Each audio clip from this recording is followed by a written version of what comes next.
मेरे प्यारे दोस्तों, भाइयों और बहनों, आप सबका राधा कृष्ण भक्ति ज्ञान चैनल में स्वागत है। आज मैं आप सबको रामचरितमानस के सुंदर कांड का पाठ हिंदी में सुनाने जा रही हूँ, जिसकी कथा सुनने से भगवान श्री राम बहुत ही प्रसन्न होते हैं। तो चलिए दोस्तों, आप सबको रामचरितमानस के सुंदर कांड का पाठ हिंदी में आगे का भाग सुनाती हूँ। भगवान भोलेनाथ माता पार्वती जी से कहते हैं कि हे पार्वती, जब वे दूत आकर रावण से कहने लगे, तब रावण ने हंसकर यह बात पूछी, कहो सुख कुशल तो है ना? फिर विभीषण की कुशल कहो, जिसकी मृत्यु बहुत निकट आ गई है। लंका का राज्य उस मूर्ख ने त्याग दिया, अब वह अभागा जौ का कीड़ा होगा। फिर भालू और बंदरों की सेना का हाल कहो, जो कठिन काल से प्रेरित हो यहाँ तक चली आई है। जिनके जीवन की रक्षा तो विचारे इस कोमल चित्त वाले समुद्र ने किया। फिर उन तपस्वियों की बात कहो कि जिनके हृदय में मेरा बड़ा भय है। उनसे भेंट हुई कि नहीं, अथवा मेरा सुयस सुनकर लौट गए। अरे शत्रु सेना का तेज और बल कहता क्यों नहीं? तेरा चित्त चकित क्यों हो रहा है? दूत ने कहा, हे नाथ, कृपा करके आप जैसे पूछते हैं वैसे ही अब क्रोध त्याग कर मेरी बात को सत्य मानिए। जब आपका छोटा भाई गया, तब जाते ही उसे श्री रामचंद्र जी ने तिलक किया और मुझे आपका दूत समझकर सब बाँध अनेक प्रकार से दुख देने लगे। जब नाक कान काटने लगे, तब श्री रामचंद्र की शपथ देने पर मुझे छोड़ा। हे नाथ, जो आपने वानरों की सेना पूछी तो वह 100 करोड़ मुख से भी बखानी नहीं जाती। बंदर अनेक प्रकार के विशाल रूप धरने वाले विकटानन और भय देने वाले हैं। जिसने लंका जलाई और तेरे पुत्र को मारा, उसका बल सब बंदरों से थोड़ा है। और भी बड़े बड़े नामी योद्धा हैं, जिनके अनेक रूप हैं और अनेक हाथियों का बल तथा तेज है। उनके नाम द्विविध, मयंद, नील, नल, अंगद, गद, विकटाक्ष, दधिमुख, केहरि, कुमुद, गौ और जामवंत, ये सब बल की राशि हैं। ये सभी बंदर सुग्रीव के ही समान तथा इनके नाम और जो करोड़ों हैं, उनकी गिनती कौन करे? श्री राम जी की कृपा से इनमें अतुलित बल है और वे त्रैलोक्य को भी तृण के समान गिनते हैं। हे रावण, मैंने सुना है कि 18 पदम बंदरों की सेना के सेनापति हैं। हे नाथ, सेना में ऐसा कोई भी बंदर नहीं है कि जो तुम्हें लड़ाई में जीत ना सके। सब परम क्रोध करके हाथ मींचते हैं, परंतु श्री राम जी आज्ञा नहीं देते। सर्पों और मछलियों सहित समुद्र को भी सोख सकते हैं।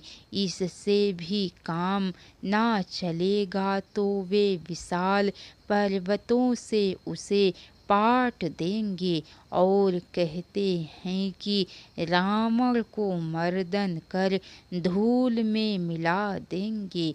वे बहुत गरजते और चिल्लाते हैं, सहज ही आशंक है मानो लंका को ग्रस लेना चाहते हैं।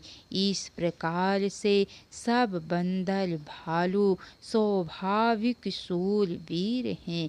फिर सिर पर प्रभु श्री राम जी हैं। इससे रावण ऐसे करोड़ों काल को भी वे संग्राम भूमि में जीत सकते हैं। श्री राम जी के अटूट तेज बल और बुद्धि को सैकड़ों शेषनाग भी वर्णन नहीं कर सकते। उनका एक ही बाण सैकड़ों समुद्र को सोख सकता है। परंतु उन्होंने तुम्हारे भाई से नीति पूछी है।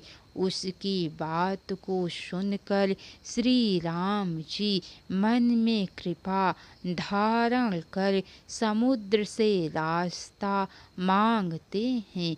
उसकी यह बात सुनकर रावण हंसा कि जो ऐसी मति है तभी तो बंदर और भालू सहायता में हैं। स्वाभाविक भीरू के शब्द को दृढ़ कर भला जिसने समुद्र से लड़प्पन किया, ऐसे मूढ़ की तू प्रशंसा करता है। परंतु शत्रु के बल बुद्धि का थाह मैंने पा लिया है। जिसका विभीषण जैसा डरपोक मंत्री है, उसे विजय की विभूति कहाँ लग सकती है। दुष्ट रावण की बात सुन दूत को बड़ा क्रोध बढ़ा। उसने उपरयुक्त समय विचार कर लक्ष्मण का पत्र निकाला और कहा, श्री राम जी के छोटे भाई ने यह पत्र दिया है। हे नाथ, इसे बचवाकर छाती ठंडी कीजिए। तब हंसी के साथ बाएं हाथ से पत्र ले मंत्री को बुलाकर मूर्ख रावण उसे बचवाने लगा। उस पत्र में लिखा था कि रे 60 बातों से मन को प्रसन्न कर कुल का नाश ना कर। श्री राम जी के विरोध से बच नहीं सकता। चाहे ब्रह्मा विष्णु और महेश की ही शरण में क्यों ना चला जा। अरे मूर्ख, अभिमान त्याग कर विभीषण की तरह प्रभु के चरण कमल का भंवरा बन जा। श्री राम जी के अग्निवत बाणों में पड़कर अपने कुल सहित पतंग क्यों बन रहा है। ऐसा वचन सुनकर रावण तो भयभीत हुआ, किंतु मुस्कुराकर कहने लगा कि छोटे तपस्वी के वचन का विलास तो देखो कि भूमि पर पड़े पड़े हाथ से आकाश को पकड़ रहा है। शुक ने कहा, हे नाथ, सब सत्य सत्य है। हे प्राकृतिक अभिमानी समझो और क्रोध त्याग कर मेरा वचन सुनो। हे नाथ, श्री राम जी से बैर करना छोड़ दो। श्री राम जी यद्यपि अखिल ब्रह्मांड के राजा हैं, तथापि अत्यंत कोमल स्वभाव के हैं। मिलते ही तुम पर कृपा करेंगे और तुम्हारे एक भी अपराध को हृदय में ना रखेंगे। हे प्रभु, सीता को श्री राम को दे दीजिए और मेरा इतना कहना मानिए।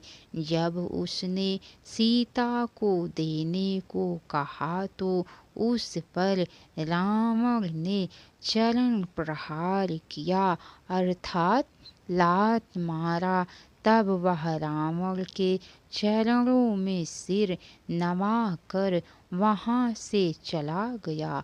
जहाँ कृपा के समुद्र श्री राम जी विद्यमान थे, तब प्रणाम कर अपनी कथा सुनाई तो श्री राम जी की कृपा से उसने अपनी गति प्राप्त की।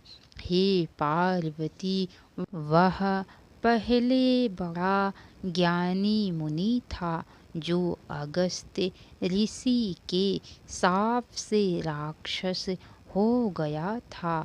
वह श्री राम जी की बारंबार वंदना करके फिर अपने आश्रम को चला गया। उधर जब 3 दिन व्यतीत हो जाने पर भी समुद्र ने प्रार्थना ना स्वीकार की, तब श्री रामचंद्र जी कोपयुक्त होकर बोले, भय के बिना प्रीति नहीं होती। हे लक्ष्मण, धनुष और बाण लाओ, मैं अग्नि बाण से इस समुद्र को सोख लूँगा। मूर्ख से प्रार्थना करना और कुटिल से प्रेम तथा स्वाभाविक कृपण से सुंदर नीति। इसके आगे की कथा दोस्तों आप सबको कल सुनने को मिलेंगी। तो कैसी लगी कथा लाइक करके कमेंट बॉक्स में ज़रूर बताइएगा। अगर हो सके तो एक बार शेयर भी ज़रूर कीजिएगा। तो बोलिए दोस्तों, सिया बलराम चंद्र की जय। पवन सुत हनुमान की जय। राधे राधे दोस्तों, हर हर महादेव।